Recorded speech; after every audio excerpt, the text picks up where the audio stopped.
जागता राष्ट्र पुरुष है। यह बंधन की भूमि है, यह अभिनंदन की भूमि है, यह तर्पण की भूमि है, यह अर्पण की भूमि है। इसका कंकर कंकर शंकर है, इसका बिंदु बिंदु गंगा जल है।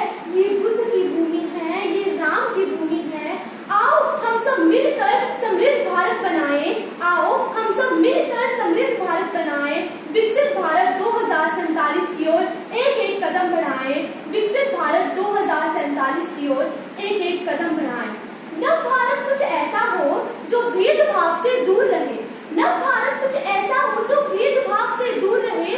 आधुनिकता की बात हो पर संस्कृति का सम्मान रहे, पर संस्कृति का सम्मान रहे।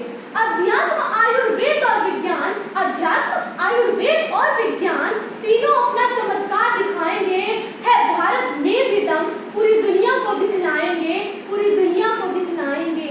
जब गांव गांव गली गली, जब गांव गांव गली गली ज्ञान दीप जल जाएगा, जब गांव गांव गली गली ज्ञान दीप जल जाएगा, जब हर हाथ को काम और मुंह को निवाला मिल जाएगा, जब हर हाथ को काम और मुंह को निवाला मिल जाएगा, जब लड़का लड़की का भेद, जब लड़का लड़की का भेद और नारी का शोषण मिट जाएगा, जब राष्ट्रगीत पुलकित स्वर में शंखनाद हो जाएगा।